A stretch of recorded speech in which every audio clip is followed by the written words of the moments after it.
From the Center for the Study and Teaching of Writing at The Ohio State University, this is Writer's Talk. I'm Doug Dangler. Today, in conjunction with the OSU Department of History and its magazine Origins, OSU student Patrick Potyondy talks with historian Sarah Siff about her article on class warfare published in Origins. This is Writer's Talk History, a partnership between Origins, an online magazine from the Ohio State History Department, covering current events in historical perspective, and the Center for the Study and Teaching of Writing, also at The Ohio State University. All Origins articles and podcasts can be accessed for free at go.osu.edu/origins. Today we're speaking with Sarah Siff, an American historian at the Ohio State History Department, about her recent Origins article, From Karl Marx to Karl Rove, Class Warfare in American Politics. Thanks for being on the show, Sarah, and welcome. My pleasure, thanks. So how about you just start by telling us a little bit about what you wrote for Origins? The reason it's from Karl Marx to Karl Rove is I wanted to talk about this idea of class warfare as being sort of a rhetorical device that presidents use to gain electoral power. And in the beginning, in the late 1800s, Karl Marx talked about class warfare, and capitalists had a lot of money and they had a whole bunch of people working for them. And occasionally those people would decide they had had enough of their crappy working conditions and low wages, and they would actually start overturning boxcars and setting warehouses on fire. And so class warfare was an actual thing that happened. These days, what it is, a slander that often conservatives use when they want to talk about someone as redistributive or what they would call socialist economic policies. So the story of how class warfare was used in presidential rhetoric over time it's kind of interesting, because in the two Roosevelt administrations, for example, it was okay to talk about the fact that some people had all of the wealth and a big mass of people had very little. And presidents would make this case that they were on the side of the masses, and they would talk about how they were going to change the tax law to redistribute wealth to people who had less. And this was a very common thing to talk about. After World War II, it became sort of a problem for New Dealers. When FDR was elected for the last time, people started saying he's using all this class warfare rhetoric, and he is pitting the masses against property owners. Conservatives in the early conservative movement really picked up on this idea. So people like William F. Buckley and Robert Taft started using this language to describe pro-labor policies, changes in tax law, those types of things. And by the time the Reagan administration came around, something really interesting happened. No longer was the enemy big business, as it had been talked about for so long, but it was now big government. So the enemy sort of got switched from big business versus the people, and now it was big government versus the people. And this idea had a lot of traction. People still talk about class warfare. It doesn't always necessarily apply to policies that people think are socialist, but the liberal side will say that policies that benefit the wealthy are also a form of class warfare because they are class warfare on behalf of millionaires. Do you find that Americans have a hard time talking about, quote-unquote, class? When the Occupy Wall Street movement, all these things to public attention, people started thinking about them, and suddenly, if you're engaging in class warfare, it's not necessarily that you're the bad guy anymore. You can be the good guy, like Teddy Roosevelt when he said, I'm in this fight to the end. I think the malleability of the term over time indicates that it really is hard for people to make any sense of policy. When it was okay to say, I'm on the side of the working class, and I'm going to go after the wealthiest people, that was kind of clear cut. And maybe that time is coming back around again. Your article was in some ways a kind of digital media piece. I'm kind of wondering what the writing process was like for you. This might be a little bit controversial in terms of historical method. Well, first, I researched the topic online just by Googling it, and I read Wall Street Journal articles and New York Times articles, whatever I could find, basically, on it. There was a really helpful piece on NPR about how the term class warfare was used recently. My primary sources that I used were newspaper articles that I text searched.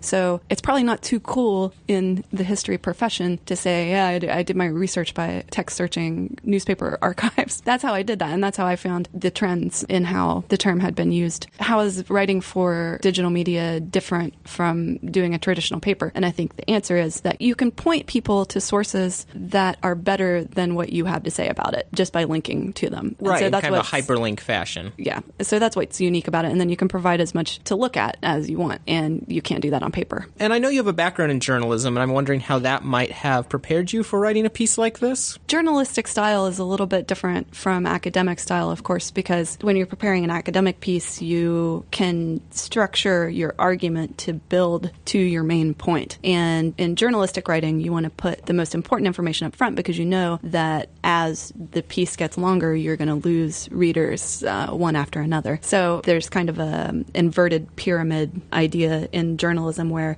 you put the big idea at top and then less important stuff. So I think in that sense, this piece is more along the lines of creating an argument, but it's also important to say things that people will understand if they are not historians. It's an interesting way to kind of think about the process of writing through that. And have your graduate studies, you're a PhD student in the history department here at OSU. I'm wondering if your graduate studies in history have prepared you for only specific types of writing or if they've developed you as a writer overall.